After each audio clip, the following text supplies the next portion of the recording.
So my parents must be playing some sort of sick joke on me because we're on the property of Disney and our hotel is in the Disney properties, only we're going to a plane show, not Disney. So I just want to go to Disney right now. Like, Mickey Mouse is my jam. I just watched Beauty and the Beast yesterday. Like, this is the Dolphin Hotel. We should be going to Epcot or Hollywood Studios or something, not a plane show, because we're on Disney property. This is some sort of sick joke. Hey guys, so I promised you a video with my mom, and basically just gonna ask her about her business, what she did, how she overcame some things, probably some things that'll help you guys start your own businesses, things like that. So today's vlog with my mom is gonna be the car edition.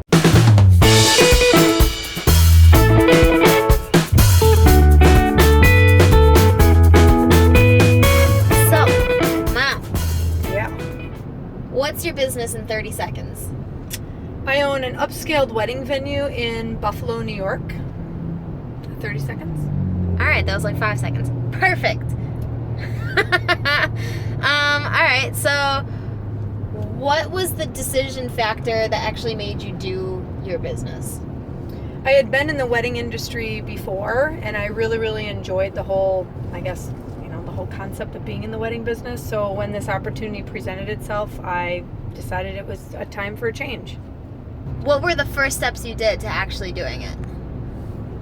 Oh God. Well, I entered an industry that I knew nothing about. I knew nothing about hospitality. I didn't know anything about catering.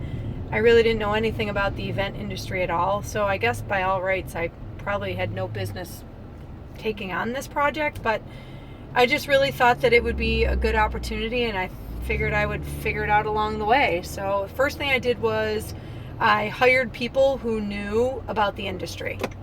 The very first person I hired had many years of hospitality industry experience, and she was the first person I hired.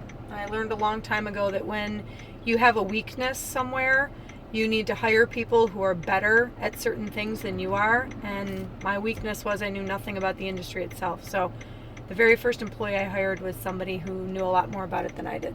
All right, if you guys heard that, that's exactly what I've been saying. So apparently I must have got that from her. Surround yourself with people who are better at things than you are. I've only said that literally 8 times in my vlogs now. Been ingrained in you since birth. Literally, the shit she's been teaching me has been ingrained in my head. I don't even know where it came from, but yeah, it's probably from you.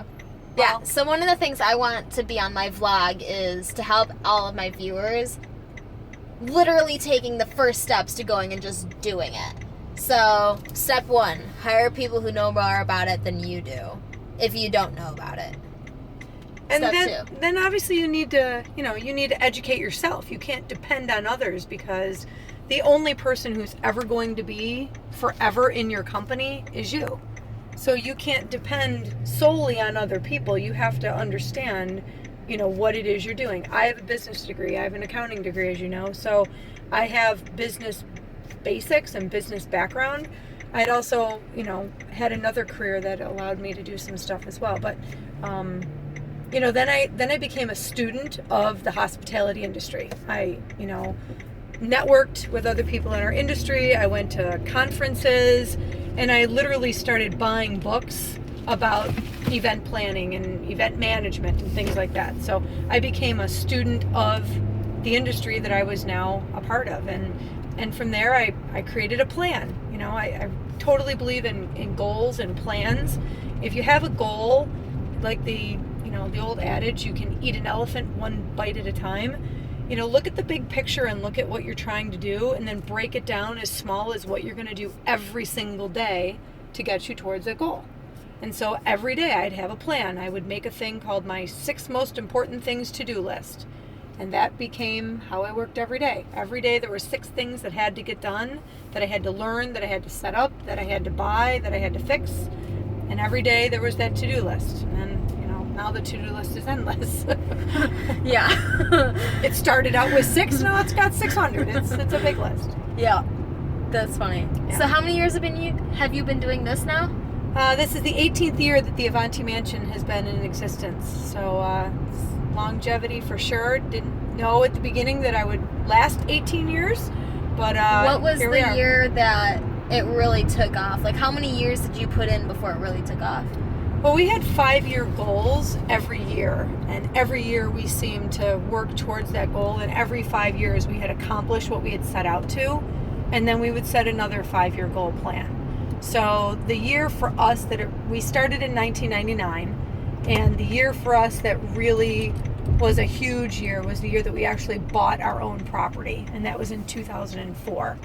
And as you know, that was our outdoor area. And then after the outdoor area was very successful for 5 years, then we invested in building a 27,000 square foot indoor facility. And that was 2010. And that again was a huge, boost to where we are now.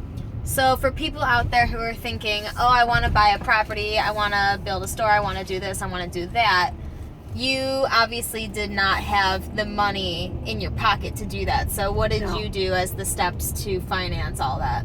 Well, I think a lot of it has to do with luck. I think a lot of, and again, there's an old adage. The adage says, the harder I work, the luckier I get. And I believe that's true. I think that the harder we worked, people began to take notice of what we were doing. And my business background allowed me an opportunity to create a business plan. We went to a bank where a friend of mine worked, and she introduced me to all the right people, and we presented our business plan. And next thing you knew, the bank was lending us a whole boatload of money to buy our property.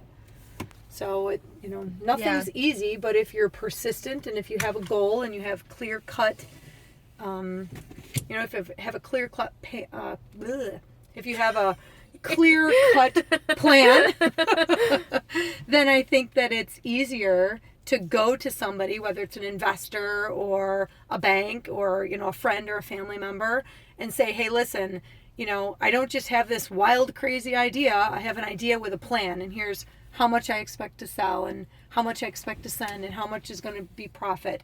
When you go with a complete outline and business plan of what you're hoping to do, your idea becomes much more realistic to people, and they're willing to invest in you, which in this case I think is what happened. I think they were buying into our business plan and saw the financials, but what it really came down to was they were investing in me.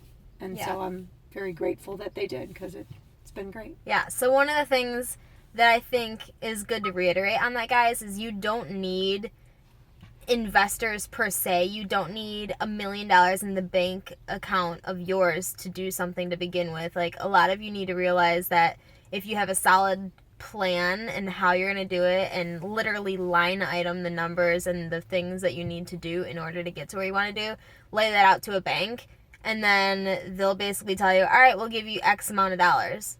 Well, there's also, depending on what you're trying to do, there's also SBA money, which is the Small Business Administration. It's government-funded money, and it's got some really good financial reasons for going with them. And once the SBA is going to back your plan, then a bank is more likely to lend you money because their risk is smaller. Yeah. So if, and you don't have to be, borrowing a lot of money. You can borrow $10,000 or $20,000 to get your company started. But the nice thing about the SBA is that it's fixed money. It's at a low interest rate. It's backed by the government, and it sometimes is the one thing that will kind of turn a bank from saying no to you to saying yes if the SBA is going to guarantee a part of it. So the SBA is definitely an opportunity to borrow money for your small business. Yeah. I think those are some good nuggets. I mean, my mom's a badass entrepreneur. Some people, Steven would probably call her savage as well, because that's kind of where I learned everything from. Are you calling me a mama savage? Mama savage. Entrepreneur savage over here. We just got to where we're going right now, so that's going to be the end of this little segment.